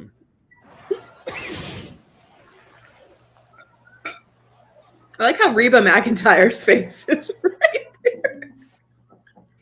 That's her feeling about my episode. March 30th, I wrote a letter to Governor DeSantis highlighting a solution to the hemorrhage-like loss we have of instructors here in Lee County. The solution requires no extra funding, which is hard to come by with all the consulting contracts heavily centralized institutions like ourselves have. But anyway, the reform comes in the facet of temporary certified teachers becoming professionally certified teachers. I myself am on my second temporary certificate, and the issue of making the role a performance-based, truly performance-based evaluated process would save the loss of dozens, if not hundreds, of teachers across the state. That's awesome. I love it. She's like, no fear. Gauntlet temporary certified teachers have to go through to become professionally certified. Here she is. That would get rid of a lot of the. It's amazing. I love it, young lady. Students' experience. They have a rotating door of long-term subs. It is absolutely hilarious. The quality of just the awesome dancing and course is subpar, and there's a lot of Baby secondary girl. long-term detriments to the community. No. Oh yeah. And I think that the 3-year mark, Oh, that's so. I like. What? Sorry. That's just. I love it. It was awesome, and I mean, really, isn't that why we do what we do? Ultimately, is that okay? May not necessarily go to school board meetings, but we do that stuff because of future generations and in all of their glory like that. I will say my son, he's an 8th grader. He, I mean, if anything, he was into it for a while when I was going to school board meetings. He wanted to go speak. Things got a little hectic and didn't get a chance to for this school year, but he had some ideas of his own, and he felt like, okay, my mom can get up there and do it. And, so can I, because he's a recipient of all whatever it is school board members do. Well, Allegedly. ultimately a victim or a subject, depending on how you look at it. I mean, that subjected to or victimized by, very rarely is there ever a benefit. And I've been reminding people of this. The reason I tell people to get involved in their school boards is their school board has the power of taxation more than any other entity in the state. That's correct. More than they can come and demand, and depending on the state, they can come and demand an operating levy increase every year if they want. If they want. Oh, they do. And if it's in some states, if it's a big enough district and they got enough square footage and they have enough students, sometimes they don't even have to. They don't even have to get permission. Like Minnesota, they're trying to pass that. If your school district's big enough and you have enough square footage, we don't even have to come to you and ask for an operating levy increase by the vote. We'll just pass it as a school board. Too. Like they don't. Of course, they make the meetings public knowledge. It's on the site calendar, but it is not. They don't Truth crank and out taxation hearings. Right. They don't crank out the automatic text like they do. Oh, there's an early dismissal day tomorrow. No, they could easily do. There's a school board meeting tomorrow. Come on down. They don't do that. They won't do that because then everyone's going to hear what is they're passing. And like we said before, these school board members get a stack this big of the policy they're about to implement, and they haven't had time to read it because they're lawyers and whatever. We have to pass it so we know what's in it. It's imagine crazy. how big the salaries will be if they can just automatically increase the budget. Yeah. I mean, because the budget includes their pay raises, right? Yep. And just imagine how many hours a week are they ultimately putting in on a school board? $128,000 to $170,000 a year. How many hours a week are they actually putting into school-related work? They're not putting in $128,000 worth. When they show up to school board meetings. Like, and if they're getting together outside of that, they're violating open meeting law. So, I mean, we've got them over a barrel. So you mean to tell me they're like sitting at home after their long day at the law office and they're just going over school policy, doing their work and not communicating with any other school board members behind the scenes about what they're going to do? Never, because no one would ever violate open meeting.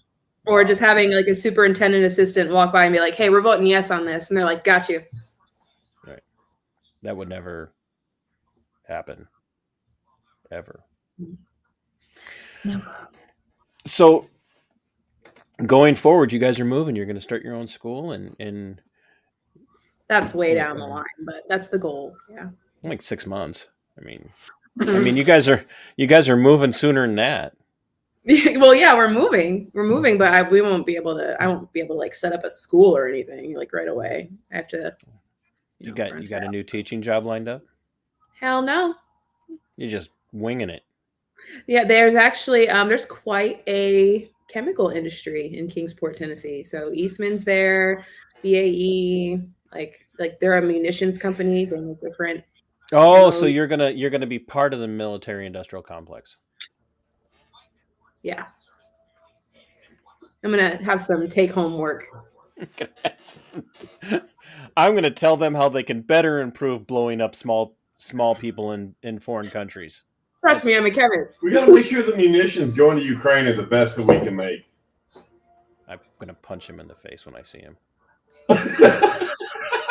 You said the U word. Ukraine? He gets flagged all the time. Stop saying it. No, you know what? So I didn't get any flags for having Horton on. Did I tell you I had Scott Horton on? Yeah. Did he write any books? He might have. I mean... Do you have any handy? I might have met him in person. Might have had dinner with him. Hey, if it makes you feel it.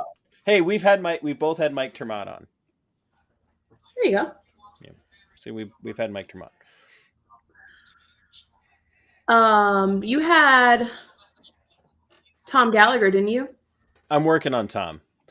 Oh, come on. Tom's the best. No, yeah, I know, but so many like hours in the day doing other things that I'm trying to bring people in. So yeah, you gotta get you Susie to slide them DMs. I'm going to just slide on into your DMs and ask you to come on my show. That's what I do, and it works. It does work. It's well, yeah, but the when I show up in someone's DMs and I said, "Hey, you interested in being on a show?" They're like, "No." What kind of show? What was are my they- response, though? What was Are my there- response? Your response was, "I don't do that." That was your first response. I don't do shows. I'm like, well, I Like, wasn't. no. I help with the show. I'm not Right, the show. Well, right, and that's the thing. He needs to know. Like, I was actually talking about having you guys on for Libertarian Lowdown, but your story was more interesting. So, That's really nice of you to say. oh no, I'm looking forward to having you guys on and doing a collab and Oh, it'll be fun. I'm really. This is. Oh, I'm great. sure it'll. It's just all tens and tens of my viewers. So We'll bring all 3. Yeah. Well, it'll be a party of 12. Fuck yeah. We could take an entire corner at TGI Fridays. We can. What is it? What's the song? I hope you called ahead because we got intense. I am bringing people who can drink. Ooh. What do you say? He's bringing people who can drink. I was talking about you guys. No. Well, I really appreciate your time, and like I said, once I heard your story, I'm like, people have to hear this because it's really important, and they'll go after. I mean, there are people like, it's a bigger issue than just what happened to us in this respect, but I think there are now people at antiwar.com, or they were talking about this at antiwar.com, that are on the Ukraine kill list now. Oh my God. Because of the number of times that they've spoken out against the situation in the Russo-Ukrainian conflict. And they pointed out that Ukraine is not the good guy in this situation, and that Russia's not the good guy. But like, Ukraine has a kill list. They have a kill list, and they have managed to take out people on their kill list. And so that's like, crazy. How do I get on this? I think we're already on it. Well, I might be at this time as much as I spoke out against it, but yeah, you probably are too, buddy. But the thing is like, it's not happening in just foreign countries. It's not just happening with foreign powers. It's literally happening to people all over the country right now. And if you are aware of, go ahead. And if you're aware of someone that it has happened to, and you can't be bothered to ask why, and you can't be bothered to say, I'm going to take notice and I'm going to start speaking out yourself, you don't get to blame the regime. You don't get to blame the people in power anymore, because you have to own responsibility for it. When you're allowing it to happen and you don't speak out, you're part of the problem. That's right. I like that a lot. That's really good. So you're perpetuating it. You're letting it happen. Yep. Like, the cop who said, look, I was listening to Amin Bundy on with Tim Pool, and he was telling a story about one of the federal prison correctional officers. They're literally subjecting Amin Bundy to just most invasive treatment that you could possibly imagine, forced strip search and whatever. And there was one correctional officer at the federal prison was literally telling him as he was doing it, I'm sorry. As he's doing this to him, I'm sorry. I don't want to do this to you. And part of me, my heart breaks for this guy, because he's terrified for his livelihood and his career. But the other part of me is pissed off about that, because none of this stops until there's more Susie Qs out there. There has to be. We need thousands of Susie Qs in Lee County alone. We need thousands of them across Florida. And I know Florida's, one of the free states, but we need thousands of people like Susie, like you, Susie. We need thousands more of you, because people like you who land on their feet and are willing to keep going are an inspiration to the other people. And sooner or later, you will have an impact. And that's why I wanted to talk to you. And so I'm looking forward to having you guys on for Libertarian Lowdown and whatever else we got going on. But any closing thoughts for the 10s and 10s? This was actually got more comfortable like as it went on, and I felt that might be the fact that he keeps pumping alcohol your way. No, no. It's just the roofies. Well, thanks for sharing. Yeah. No, anyway, your closing thoughts, besides it got more comfortable. Yeah, but I think it was because we had that, the likeness between our situations, and if anything, it fired me back up. And I hope that my energy that I brought behind the story, I hope maybe some of the people watching, they either are an educator or know an educator who has just had enough, and you'll be okay. And like you opened with the fact that, I'm a college educated woman. I can find other work. These people, it would not be the end if you spoke up. Like there's going to be a couple, I don't want to call them martyrs or whatever, but it'll be rocky at first, but once it becomes a collective, and once you get that unity between the community and the educators themselves, like, hey, we got your back. Hey, this is bullshit. Hey, let's talk about it. That's what it takes. So, thank you for giving me the platform to talk about it again. It's been months, been really busy, but it's definitely lit the fire again. So thank you. Well, when you guys, I know that the move date is upon you because you guys have been packing ever since the hurricane. So yeah. when is your guys' next episode coming out? We're going to skip this Thursday. Don't know about news on Sunday. You told me to skip this Thursday. No, we're going to skip. Okay. Sorry. I thought he was giving me a look like. What? We're skipping Thursday? Yeah. He had a script all wrote up. No, possibly Sunday, but definitely 2 Thursdays from now will be our next episode. Well, awesome. I'll make sure that I won't say I make sure because I'll try to be there for it, but definitely. Well, you guys have now made it into my research part of my day. So I listen. Really? I listen to podcasts and lectures and speeches and books and presentations for half of my work day, and you guys have now made it into that rotation. Well, we're honored. Thank you. Yeah, that's probably not going to help your viewership. Every little bit helps, trust me. Why would you punish himself like that? He goes, why would you punish yourself like that? It's a thing. I got this loyalty to people that were in the military, but I do have another podcast that I host, the Veteran Nation. So we'll probably have to bring the face of the show on to Veteran Nation at some point. Well, I was in the Navy too. Oh well, I just see. Oh, there we go. Now we can bring you both on at different times, and he's way funnier. Well, anybody's more funny than my co-host. Who's your co-host? Mike Arthur. He was a Marine. Oh, say less. Yeah. He thinks he's funny, but he writes all of his jokes in crayon. So. How's he writing in crayons? Do you eat them first, or? Well, we have to give him extra so that he doesn't eat them all before he writes out his first sentence. And functionality. Yeah. Pragmatism. But okay. You guys, and be safe on your move, and thanks for coming on, and let me know when we're ready to bring you guys on for Libertarian Lowdown. I'll try not to schedule anybody too big, like right before you. Go for it. Actually, go for it. Maybe we'll be like connected to them somehow. I am working on getting Recton walled on, so. Attaboy. So I'll try and schedule you guys like the week following him. Yeah.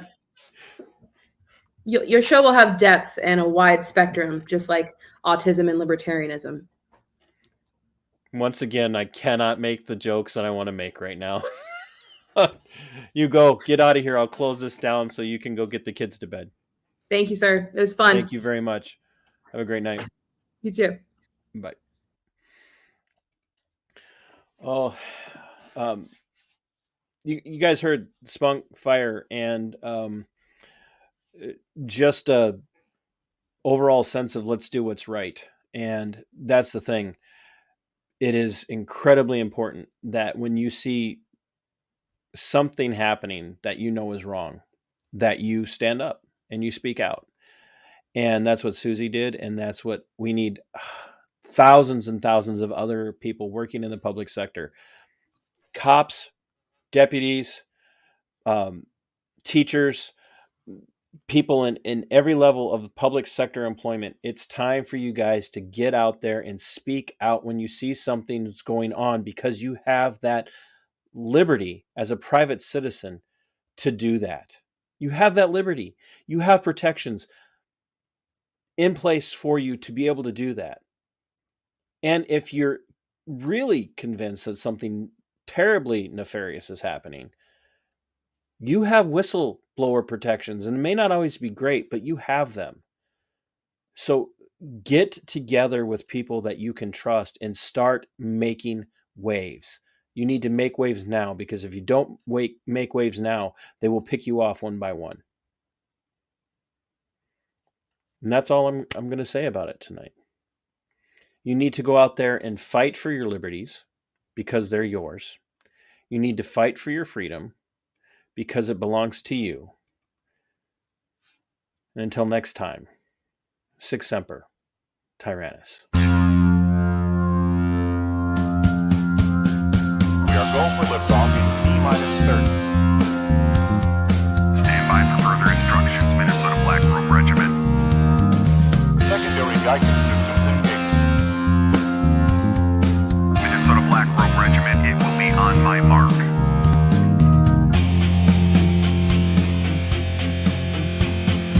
All systems are a go. All systems are a go. Minnesota Black Robe Regiment, you are over the target. You are authorized to fire at